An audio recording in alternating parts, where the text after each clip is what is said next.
자, 마태복음 24장 1절에서 14절 교독합니다. 예수께서 성전에서 나와서 가실 때에 제자들이 성전 건물들을 가리켜 보이려고 나아오니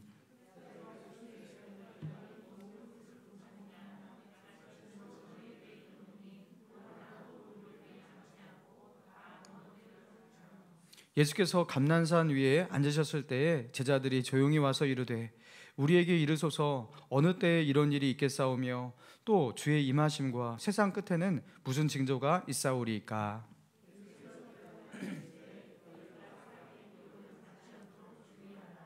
많은 사람이 내 이름으로 와서 이르되 나는 그리스도라 하여 많은 사람을 미혹하리라.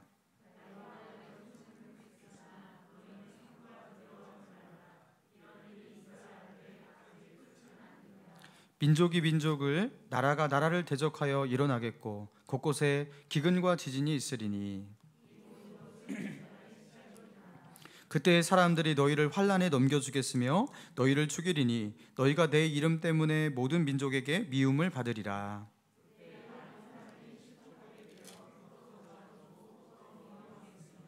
거짓 선지자가 많이 일어나 많은 사람을 미혹하겠으며 그러나 끝까지 견디는 자는 구원을 얻으리라. 이 천국 복음이 모든 민족에게 증언되기 위하여 온 세상에 전파되리니 그제야 끝이 오리라. 아멘. 우리 설교 제목을 따라해 봅니다. 끝까지 견디는 믿음. 끝까지 견디는 믿음. 끝까지 견디는 믿음이란 제목으로 우리 본문의 말씀 중심으로 하나님의 은혜 나누기 원합니다.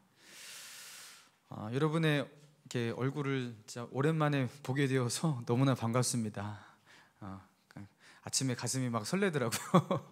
얼굴 이렇게 성도들을 볼 거 생각하니까 너무나 감사하고 20%지만 이것도 너무나 감사한 것 같아요. 여러분, 코로나가 맹위를 떨치고 있는 이 상황 가운데서 이전에도 세계적으로 창궐했던 전염병들이 있었잖아요. 여러분, 그 전염병에 대해서 다시금 주목하게 됩니다. 면역학 분야를 다루는 세계적인 학술지 네이처 리뷰 이뮤올로지라는 데가 있는데 그 학술지에서 이런 발표를 했다고 합니다. 세계적인 감염병과의 전쟁에서 수많은 사람들이 목숨을 잃고 그렇게 위태로울 때 언제나 이 모든 국면을 바꾸는 게임 체인저는 백신이었다라는 거예요. 팬데믹의 위기 속에서도 그것을 판도를 바꾸는 역할은 언제나 백신이 그 역할을 감당을 했다라는 거죠. 많은 공포스러운 전염병도 이 백신 앞에서 무릎을 꿇는 경우가 많았는데요. 급성호흡기 질환인 디프테리아, 소아마비, 홍역, B형 인플루엔자 등등 세계적인 유행을 떨쳤던, 맹위를 떨쳤던 그런 전염병도 백신이 퍼진 뒤에, 백신이 접종된 뒤에 거의 박멸되다시피 했다라는 겁니다. 세계보건기구 WHO에서 추산을 해봤는데요. 매년마다 백신으로 인류가 얼마만큼의 그 인명을, 그러니까 죽을 사람을 그렇게 살리는가, 이거를 이제 대충 이제 추정으로 계산을 해 보았는데요. 백신으로 인해서 매년 200만에서 300만 명의 사람이 그렇게 구해진다고 추정을 했습니다. 지금도 우리의 소망은 좀 좋은 백신이 개발되어서 그리고 많은 사람들이 백신 접종을 맞고 그래서 이 코로나가 잠잠해지고 이 코로나의 게임 체인저가 다시금 이제 백신이 되기를 그렇게 기대하고 있죠. 하나님께서 그런 은혜를 좀 주시기를 원합니다. 여러분, 오늘 본문에서 이 마태복음 24장의 이 말씀을 하나님께서 우리에게 주신 것은 마치 우리의 신앙 가운데 백신과 같은 것으로 우리에게 주신 거예요. 여러분, 믿음의 사람을 병들게 만드는 세상에 강력한 바이러스들이 있습니다. 그리고 그 바이러스가 우리의 마음 가운데 들어오기 시작하면 그것이 우리로 하여금 병들게 해요. 그리고 우리의 믿음을 무너뜨립니다. 여러분, 그 바이러스가 어떻게 시작됐냐면 이런 식입니다. 야, 나는 어떻게 하나님을 믿는데 나의 삶 가운데는 왜 이렇게 안 좋은 일이 많이 일어났지? 나의 삶엔 왜 평안이 없지? 나에게는 왜 이런 환난이 있고 이런 믿음의 시련들이 끊이지 않는 것이야? 이러면서 우리 안에 이런 어떤 그 의심들이 생기기 시작해요. 그러면서 하나님이 살아계시다면 어떻게 나에게 이런 일이 일어날 수 있을까? 하나님이 살아계시다면 어떻게 교회가 이런 모양일 수 있을까? 하나님이 살아계신데 어떻게 세상이 이렇게 혼란스럽고 저런 악한 일이 저렇게 버젓이 일어날 수가 있을까? 이러면서 의심과 불신 이런 것들이 우리 마음을 잡아먹기 시작합니다. 그러면서 어떻게 됩니까? 하나님을 향해서 원망하다가 나중에 하나님은 없다 이렇게까지 되는 거예요. 여러분, 그래서 이런 그렇죠? 영적인 바이러스에 대항할 수 있는 항체를 가지지 않은 사람, 여러분 그런 사람은 속수무책으로 여기에 넘어지게 됩니다. 시름시름 앓다가 믿음의 힘이 없어지고요, 결국에 더 이상 버티지 못하고 믿음의 파산도 하게 되는 거예요. 여러분, 그래서 이런 세상의 바이러스와 영적인 바이러스와 싸워 이길 수 있도록 하나님은 이 성경에 이 말씀을 기록하신 거예요. 오늘 예수님께서 우리에게 주신 이 말씀이 있는 거죠. 영적인 백신 주사를 미리 우리에게 준비해 놓으신 거예요. 예수님은 이 말씀에서 우리가 장차 당할 시험과 환난들을 미리 말씀해 주시면서 이것을 미리 알려주신 이유가 무엇이냐면요, 이 말씀을 우리 마음에 담아놓고, 그렇죠? 우리 마음 가운데 간직해 놓아요. 그리고서 이 재난과 이 환난과 이 시험을 당하잖아요. 그러면 하나님께서, 예수님께서 있을 것이라고 하는 것이 이제 나에게 도래했구나 하면서 마음이 준비가 되어 있는 거예요. 이게 나의 면역체계가 되어서 그 믿음의 시험을 이길 수 있는 힘을 주는 겁니다. 여러분, 그래서 이 말씀이 우리에게 너무나 필요한 말씀이고 중요한 말씀이죠. 자, 그런 맥락에서 오늘 본문을 우리가 살펴보려고 하는데요. 자, 1절, 예수께서 성전에서 나와서 가실 때 제자들이 성전 건물을 가리켜 보이려고 나왔다, 이렇게 나옵니다. 자, 성전에서 나와서 이제 성전 밖으로 나가는데 제자들이 성전 건물을 가리키면서 예수님과 뭔가 대화를 하려고 했다라는 거예요. 자, 뭘 대화하려고 했던 거냐면 이 성전의 크기와 웅장함과 화려함에 대해서 같이 공감하려고 했던 거죠.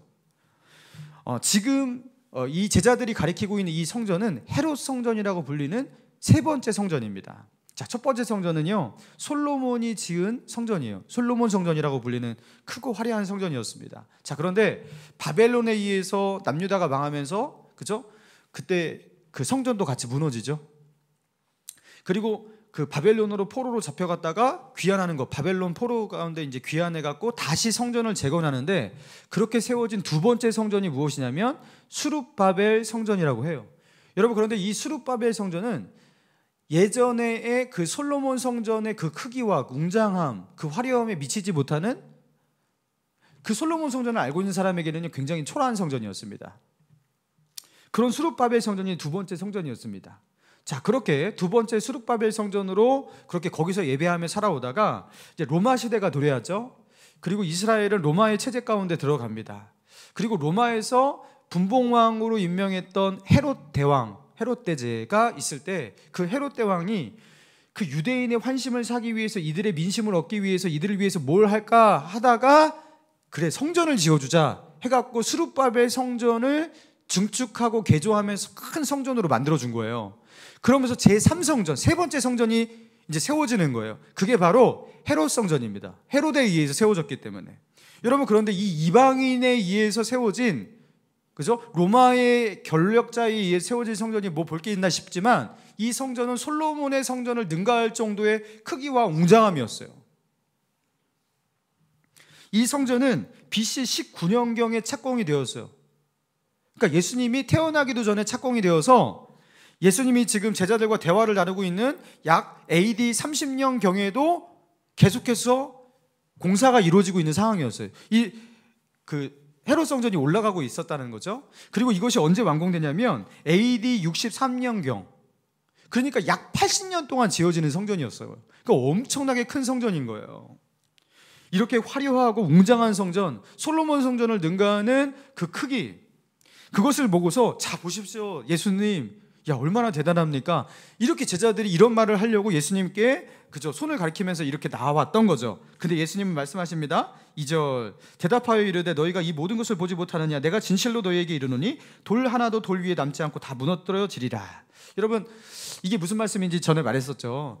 그 AD 70년경 그 티투스 장군, 로마의 티투스 장군이 쳐들어와서 어떻게 합니까? 로마인들을 학살하고 그 예루살렘 성전을 돌 하나도 돌 위에 남지 않고 다 무너뜨립니다. 거기에다가 기둥까지도, 기초소까지도 다 뽑아버렸다고 해요.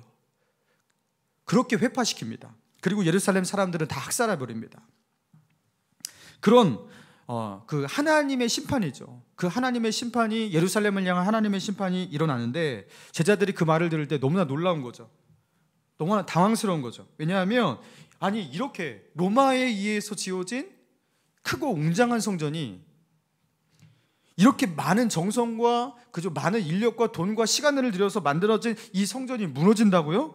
그러면 그건 세상 종말인데? 이런 마음을 가지면서 예수님께 물어오는 거예요. 그러면서 3절 중간에 제자들이 조용히 와서 이르되 우리에게 이르소서 어느 때에 이런 일이 있겠사오며 주의 임하심과 세상 끝에는 무슨 징조가 있으리이까? 그러니까 이 성전이 무너지는 것은 세상 종말이라고 생각했던 거예요. 그러면서 예수님은요, 예루살렘의 종말과 함께 이 세상의 역사의 종말을 같이 예언하고 있는 거예요. 여러분, 이사야서라든가 예레미야서에 보면은 이스라엘과 유대를 향한 하나님의 심판과 그리고 세상 역사에 대한 계시록적인 어떤 그 심판이 같이 예언되죠. 같이 예언되듯이 예수님도 그렇게 말씀하시는 거예요. 그래서 마태복음 24장은 세상의 종말의 그 계시를 하고 있기 때문에 소계시록이라는 별명도 가지고 있습니다. 요한계시록, 그 계시록이 있잖아요, 그죠? 근데 마태복음 24장은 소계시록이라고 부르기도 해요. 자, 그러면서 마지막 때에 있을 일을 말씀하십니다. 4절 5절 4절 5절 같이 있습니다. 시작. 예수께서 대답하여 이르시되 너희가 사람의 미혹을 받지 않도록 주의하라. 많은 사람이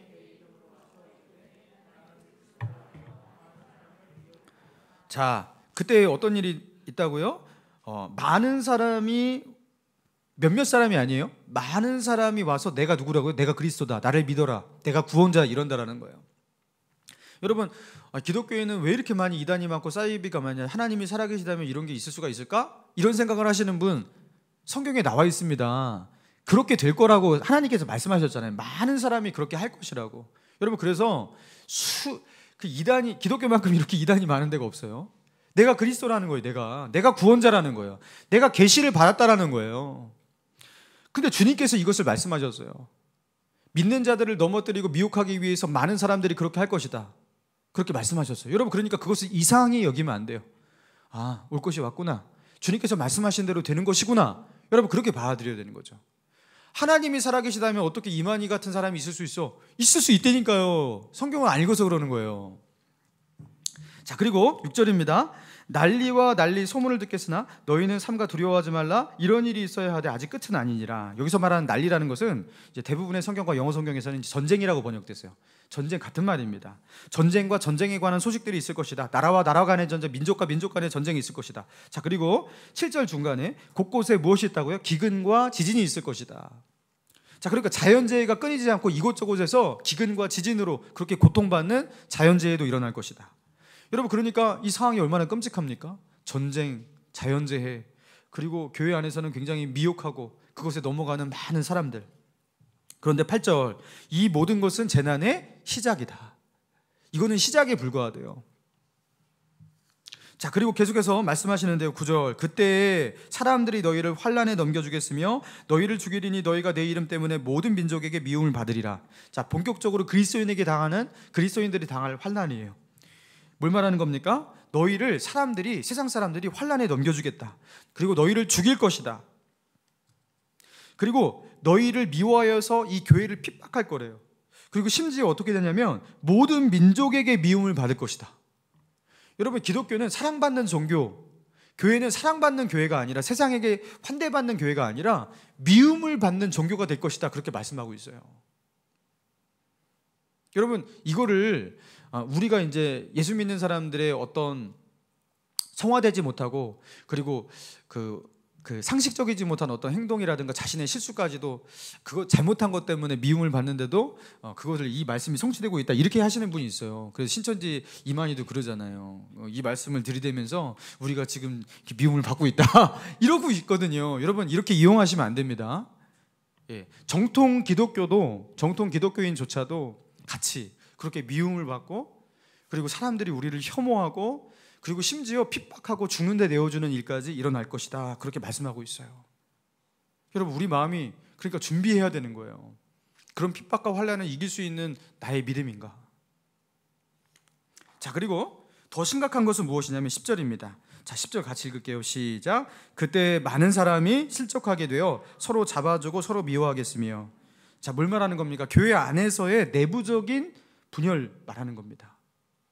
교회 공동체 안에서도 서로를 미워하고 그래서 분열하고 와해되는, 믿음의 사람들이 배교를 합니다. 그리고 믿음으로 살아가는 것에 대한 어떤 타협을 하기 시작합니다. 그러면서 교회가 교회의 적이 되고요, 그리스도인이 그리스도인의 적이 되는 그런 일들이 일어난다는 거죠. 여러분, 우리가 이것을요 잠시나마 체험한 게 일제시대였어요. 여러분, 일제시대 때 여러분 그 신사참배의 그 압박과 그 핍박 속에서 교인들에게 가장 공포의 대상이 누구였냐면 순사가 아니었어요. 교회 안에서 이미 신사참배를 인정하고 수용하고 그래서 다른 신사참배를 안 하는 그리스도인들을 고발하는 사람들이 있었어요. 그리스도인의 적이 그리스도인이었던 거예요.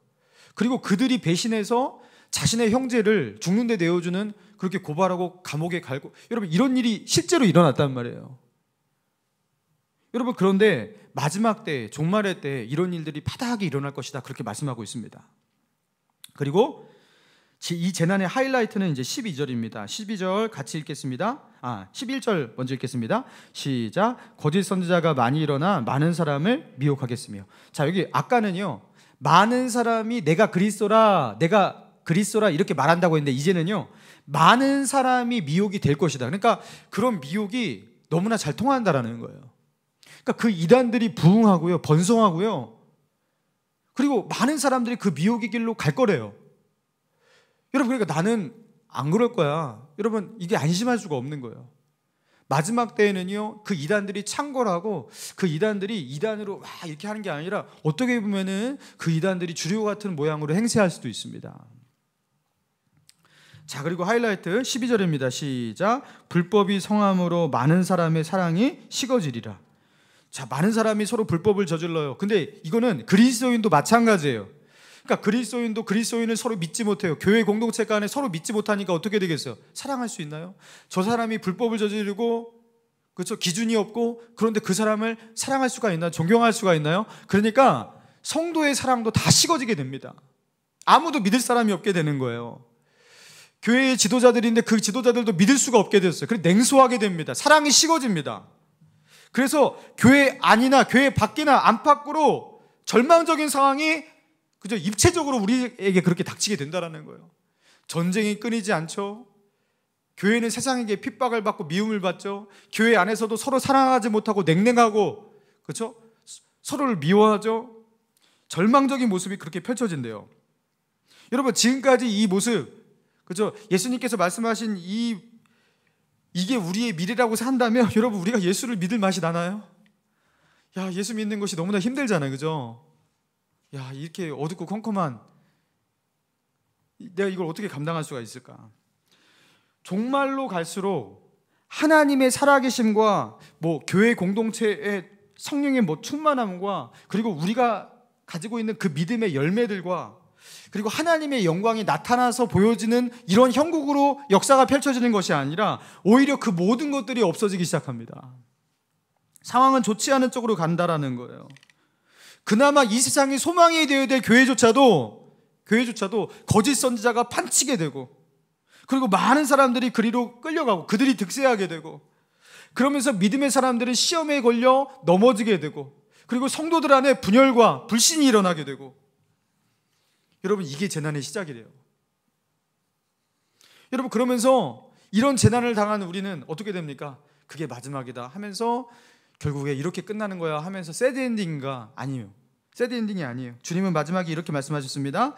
자, 13절입니다. 같이 읽습니다. 시작. 그러나 끝까지 견디는 자는 구원을 얻으리라, 이렇게 말씀하셨어요. 여러분, 끝까지 견디는 자, 여기 견딘다라는 것이 이제 헬라어 원어의 휘포메노라는 단어입니다. 휘포메노, 인내하다, 참다, 이런 뜻을 가지고 있는데요, 머무르다, 그 자리에 남다라는 그런 원뜻이 있어요. 머무르다, 그 자리에 남다. 그러니까 끝까지 견디는 자라는 것은 뭘 말하는 거냐면, 상황이 아무리 좋지 않고, 그리고 내 주위에는 하나님의 살아계심의 증거들이 없어지고, 그리고 교회가 타락하고, 그리고 교회 안에는 시험거리로 가득 차 있고, 그리고 하나님의 역사하심과 보호하심이 내 삶 가운데 잘 보이지가 않아요. 기근과 지진과 전쟁과 이런 것밖에 없어요. 그리고 하나님이 살아계시다면 어떻게 이런 일이 일어날 수가 있을까? 어떻게 세상에 이렇게 악으로 이렇게 창궐할 수가 있을까? 그리고 세상에 소망해야 될 교회가 어떻게 이렇게 타락할 수가 있을까? 저 믿음의 지도자라고 하는 사람이 어떻게 저런 모양을 보일 수가 있을까?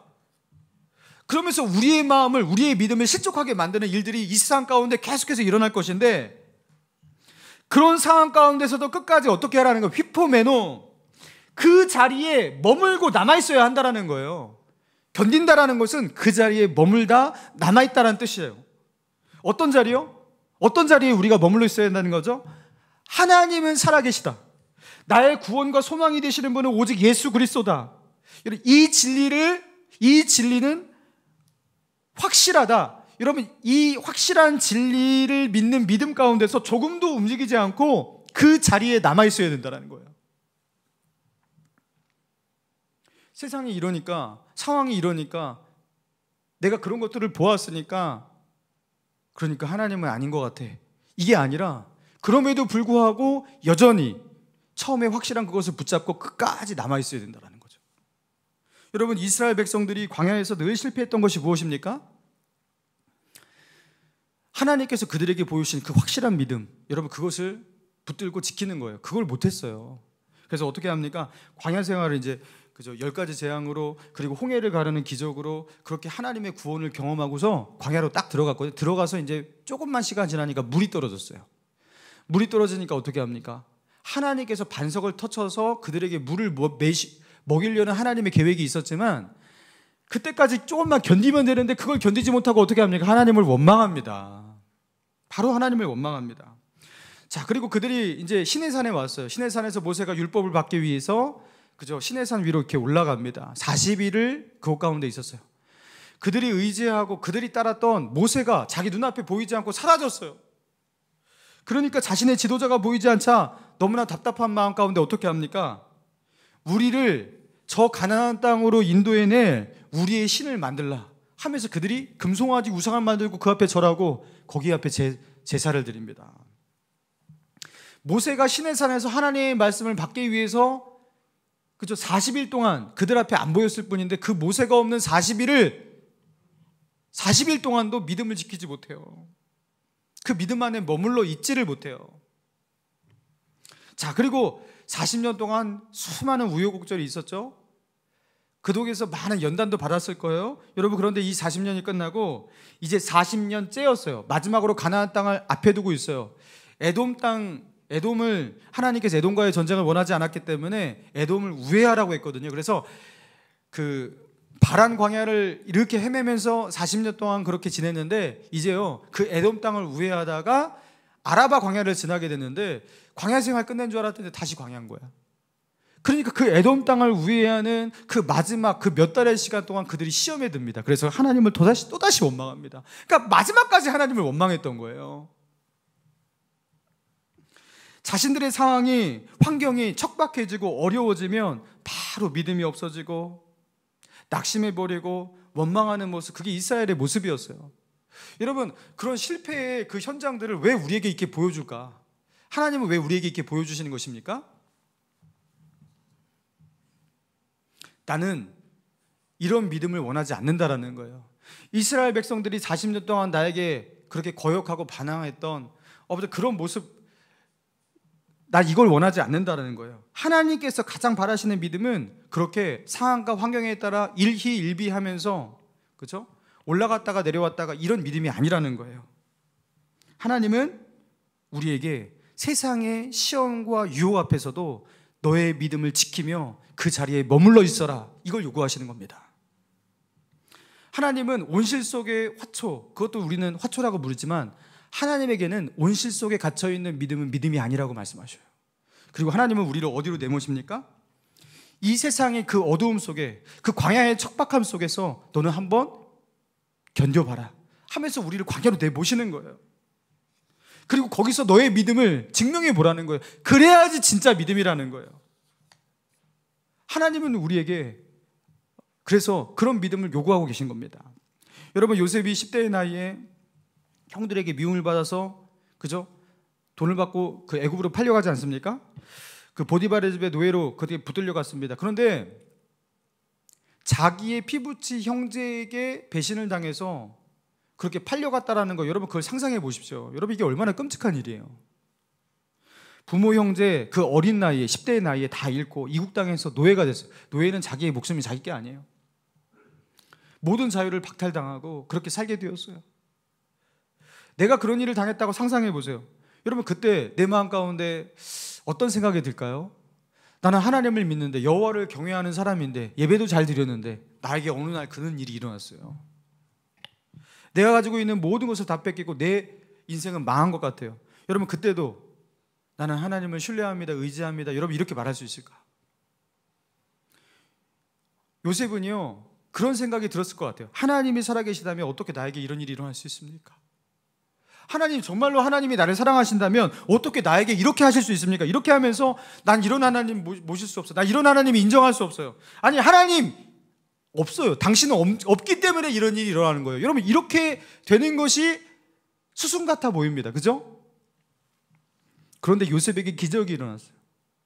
요셉에게 어떤 기적이 일어나냐면 요셉의 삶 가운데 일어나는 요셉이 가니까 보디발의 집에 형통하고 그 감옥에서도 형통하고 그가 애굽의 군리 총리가 되고 그래서 기근 가운데 있는 자기의 가족들과 민족을 살리게 되고, 여러분 이게 요셉의 기적이 아니라는 거예요. 이거는 기적이 아니에요. 이거는 하나님이 보시는 진정한 기적은 무엇이냐면 그런 상황 가운데서도 요셉이요 낙심하지 않아요.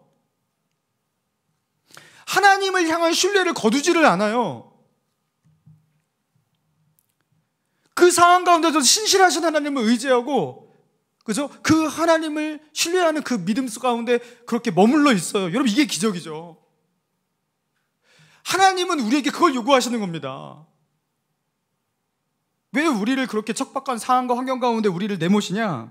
요셉처럼 너도 그런 믿음을 고백해 보라는 거예요. 그죠? 내가 믿었어. 예수 믿었는데 잘 돼요. 막 돈 막 벌어요. 그리고 아이들도 잘 되고 다 형통해요. 예수 믿으면 잘 된다는 소문이 막 파다하게 퍼졌어요. 예수 믿는 사람은 어떠한 병도 걸리지도 않아요. 여러분 그러면 누가 예수를 안 믿겠습니까? 그게 그리고 믿음입니까? 그거는요 인과관계라는 거예요. 인과관계. 그죠? 과학 법칙이에요. 이걸 하면 이게 된다라는 결과물이 있기 때문에 그건 다 할 수 있는 거예요. 아무나. 아니 예수 믿으면 그런 결과가 도래한다는 게 세상 가운데 다 증명이 됐는데 그걸 누가 못하겠습니까? 하나님은 그걸 요구하시는 게 아니에요. 하나님은 우리를 광야로 내모시고 네가 기대하고 있는 그 결과값이 너의 삶 가운데 그렇게 일어나지 않을지라도 너는 나를 믿겠느냐? 하나님은 우리를 그렇게 광야로 내모시고 우리에게 물으시는 거죠. 여러분 주식에서 개인이 가지고 있는 소자본을 투자하는 투자자를 이제 개미 투자자라고 합니다. 개미 투자자가 주식을 투자할 때 그러니까 많은 경우 이제 주식에서 이제 실패하고 이제 돈을 잃는 경우가 많은데요. 개미가 주식 투자로 돈을 잃는 3가지 이유라는 제목의 기사를 제가 얼마 전에 보았습니다. 자, 그 이유가 이제 몇 가지가 있는데, 주식에 투자하는 타이밍이 잘못되었다. 제가 그게 이제 마음에 와닿았어요. 그리고 이제 여러 가지가 있는데요. 주식에 투자하는 시작하는 그 타이밍이 잘못되었다라는 거예요. 왜냐하면 개인 투자를 이제 시작을 할 때, 주식을 할 때 이제 어떻게 시작을 하게 되냐면, 다른 사람들이 야 주식하니까 내가 이렇게 돈을 벌었어, 야 누구도 돈을 벌었다더라, 이런 얘기를 많이 들어요. 그럼 지금 주식이 그렇게 돈 벌고 있구나. 그래서 그 얘기를 막 듣다가 그래도 나는 주식하면 안 돼 이러고 있다가 참다가 야 이렇게 많이 벌었어, 지금 막 주식이 막 천정부지로 뛰고 있어. 그렇게 듣고서 그때 이제 해야겠다 하는데 그때가 상한가예요. 천정. 그때부터는 뭐합니까? 내려가는 길밖에 없어요. 그리고 그때부터 내리막을 치는데 다 내리막을 쳐갖고 바닥까지 칠 때 그때 빼요. 그리고 다시 천정을 칠 때 그때 사요. 그러니까 이제 돈을 계속 잃는 거죠. 여러분 주식 투자의 고수들, 도식으로 돈 버는 사람들은요 어떻게 하냐면 장기 투자하는 사람이래요. 제가 주식을 잘 모르고, 그리고 이 말씀을요 주식을 너도 시작하라는 하나님의 말씀으로 듣지 마시기 바랍니다. 장기 투자를 하시는 분들이래요. 어떻게 하는 거냐면 이 기업의 기업 가치에 대해서 잘 분석을 하고, 그리고 성장성에 대해서 잘 그렇게 공부를 하고, 그리고 이 기업에 대해서 이제 신뢰를 하고 어떻게 하는 거예요? 투자를 하는 거예요. 그리고 그래프를 보지 않는 거예요. 그 다음부터 상황과 환경에 따라, 경기에 따라, 그죠? 올라갔다가 내려왔다가 반복되는 그 그래프에 현혹되지 않고 어떻게 하는 거예요? 그냥 투자하고서 기다리는 거예요. 견디는 거예요. 올라갔다 내려왔다 여기에 그저 마음을 쓰지 않고 견디는 거예요. 버티는 거예요. 오랫동안. 그러면 그 출렁이는 파도에 휘둘리지 않고 그렇게 장기 투자를 하면 결국 가치 있는 기업은, 성장성 있는 기업은 결국에는요 이렇게 하면서 올라간다라는 거죠. 장기 투자를 해야 한다는 거죠. 근데 개미들이 이걸 잘 못한대요. 내려가면은 마음도 바닥을 같이 치고 올라가면은 와 이렇게 하고 이러면서 결국에 실패하게 된다라는 거예요. 여러분, 그런데 영적인 것도 마찬가지입니다. 나를 둘러싼 상황과 환경들이 하나님의 살아계심을 실시간으로 우리에게 보여주지를 못해요. 믿음으로 살아가는 그 믿음의 열매들이 실시간으로 내 앞에 그렇게 맺혀지지를 못해요. 나의 믿음이 옳다라는 것을 하나님께서 늘 우리의 삶 순간순간에 이렇게 확증을 해주시지 않는단 말이에요. 그렇게 하면 참 쉬울 텐데 그렇게 해주시지 않아요. 여러분, 그래서 믿음은 무엇입니까? 믿음의 싸움은 어떻게 하는 겁니까? 히브리서 3장 14절에 이렇게 기록되어 있어요. 우리가 시작할 때 확실한 것을 끝까지 견고히 잡고 있으면 그리스도와 함께 참여한 자가 되리라. 우리가 시작할 때에 확실한 것을 끝까지 잡는 것, 이게 믿음이라는 거예요. 우리가 시작할 때에 확실한 그것이 무엇입니까? 여러분, 이 히브리서 기자가 말하는 이 우리가 시작할 때에 확실한 그것이 무엇입니까? 하나님은 선하시다라는 거예요. 하나님은 왜 선하시냐? 나를 위해서 자기의 아들을 아끼지 아니하시고 내어주시는 그 하나님, 나를 끔찍하게 자기 아들을 내어주시면까지 사랑하시고 구원하시는 그 하나님, 그 사랑의 하나님이 어찌 나를 향해서 선하지 않을 수가 있냐라는 거예요. 그래서 그 하나님은 선하시다. 그 선하신 하나님이 통치하는 세상 가운데 나는 있기 때문에 나는 안전하다. 이거 붙잡고 세상의 시험거리와 유혹거리가 많지만 자칫하면 하나님을 원망하고 실족할 수 있는 사건과 사고들이 우리 삶 가운데 많이 일어나지만 예수 그리스도의 십자가 사랑으로 우리에게 확증해 주신 하나님의 그 확실한 사랑과 그 신실하신 하나님을 우리가 붙들고 어떻게 하는 거예요? 그게 처음 것이에요. 그 처음의 것을 붙들고 끝까지 그 자리에서 움직이지 않고 버티는 거예요. 견디는 거예요. 여러분, 하나님께서 더 이상 뭘 보여주셔야 됩니까? 내가 너를 얼마나 사랑하는지 어떻게 다른 것으로 십자가 위에 그보다 더 강한 증거와 그죠? 그런 메시지가 어디 하나님께 있습니까? 여러분, 하나님께서 이미 우리에게 보여주신 건 그것을 끝까지 붙잡아야 되는 거예요. 저는 저희 어머니를 존경을 합니다. 왜냐하면 저희 어머니는 누가 뭐라 해도 제가 잘 아는데요, 저희 아버지와 함께 살아가는 것이 저에게는 너무나 어머니가 존경스러운 거예요. 왜냐하면 저희 아버지가 굉장히 와일드하시거든요. 지금도 목사인 아들을 두고서도 교회를 안 가세요. 제가 가서 아버지 이제는 교회를 가실 때가 되지 않았습니까? 하면서 한 번 말하며 인상을 쓰고 두 번 말할 때 굉장히 화를 내십니다. 저희 집에 이런 성품을 가지고 있는 아버지였기 때문에 사고들이 정말 많았어요. 차마 말할 수 없는. 제가 어머니였다면 벌써 갈라졌고 자유를 찾아 나갔을 것 같은데, 그런데 가정이 파탄날 그런 위기의 순간 가운데 있을 때 늘 어머니는 그 결정적인 순간에 저희 형과 저를 앞에 두고 이렇게 말씀하셨어요. 나는 너희 아버지를 사랑한다. 네 아버지 내가 버리고 떠나면 네 아버지 어떻게 사니? 그 말을 할 때 할 말이 없는 거예요. 늘 사랑한다는데 어떻게 사랑하는지 모르겠는데 그 사랑한다는데 어떻게 할 말이 없는 거예요. 그러면서 지금 오늘날 이 순간까지 견디셨거든요. 근데 어머니의 모습을 보면요, 이를 악물고 악으로 깡으로 버티는 그런 모습이 아니에요. 하나님을 믿기 때문에 이상하게 버틸 수 있는 어떤 힘과 내공이 있는 것 같은, 하나님을 향한 믿음이 있기 때문에 그 믿음이 이 세상의 무거운 짐을 감당할 수 있는 넉넉한 힘을 주셔서, 그렇죠? 힘이 센 사람에게는 무거운 짐이 때로는 무거운 짐이 아닐 수 있잖아요. 그렇죠? 우리 동현이 같이 어린아이한테는 너무나 무거운 짐이지만 그 힘을 가지고 있는 사람한테는 그것도 가벼운 짐이 될 수 있듯이 하나님이 주시는 그 소망과 그 믿음이 어머니로 하여금 그 무거운 짐을 쉽게 지고 가게 만드는 것 같은 그런 느낌이에요. 이를 악물고 깡으로 버티는 게 아니에요. 저희 어머니는 웃으면서 그 말을 한단 말이에요. 그러니까 그게 참 너무나 대단한 거예요. 하나님을 향해서 냉담해질 수밖에 없고 낙심 속에 있을 수밖에 없을 것 같은데, 하나님이 주신 그 믿음이 어머니의 마음 가운데 무엇을 주냐면 소망의 꽃을 피워주는 겁니다. 여러분, 그 소망이라는 것은 환하거든요. 어둡지 않아요. 그래서 그 마음이 어둡지 않고 환해요. 증오와 미움과 원망과, 그죠? 그래서 악으로, 여러분 이렇게 견디는 게 아니에요. 입술을 꽉 깨물면서 막 그렇게 버티는 게 아니에요. 바랄 수 없는 중에 바라고 있는, 그죠? 믿음이 피워낸 그 소망의 힘, 그 소망의 힘이 어머니로 하여금 넉넉히 그것을 견디고 이길 수 있게 만들더라고요. 제가 그것을 보았습니다. 사랑하는 성도 여러분, 말세 속에서 저와 여러분은 이미 이 재난이 시작되었고, 그리고 이 재난은 더욱더 가속화되고 더욱더 힘들어질 거예요. 여러분, 그래서 우리에게 너무나 필요한 말씀이 오늘 본문의 말씀입니다. 사랑하는 성도 여러분, 지금 견디기 힘든 시험을 당한 분이 있습니까? 내가 언제까지 이것을 참아내야 할까? 내가 언제까지 견딜 수 있을까? 여러분, 그래서 힘이 다 빠져버리고 낙심한 분이 있지 않습니까? 소망을 다 잃어버리고 지쳐버리신 분이 있지 않습니까?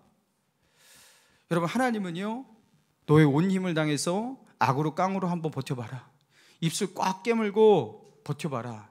하나님은 그렇게 우리에게 말씀하시는 게 아닙니다. 여러분, 그렇게 참고 견디잖아요. 나중에 상처만 남습니다. 증오와 원망만 남습니다.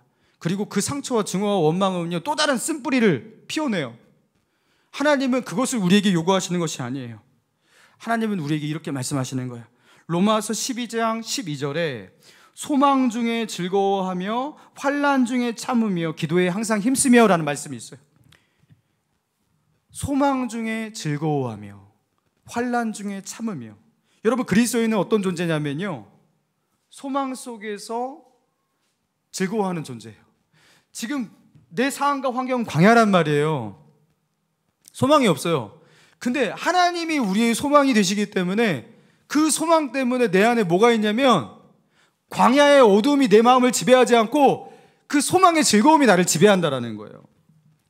하나님을 향한 믿음이 이 환난 속에서, 그저 이 어둡고 컴컴한 이 광야 속에서 내 안에 소망을 피워내기 때문에 그 속에서 즐거움이 있어요. 심지어 기쁨이 있어요. 사랑하는 성도 여러분, 그래서 먼저 하나님을 향한 믿음이 회복되어야 됩니다. 하나님을 향한 잃어버린 신뢰가 회복되어야 합니다. 여러분, 그런데 그 믿음이 우리 안에 무엇을 만들어내요? 소망을 회복해요.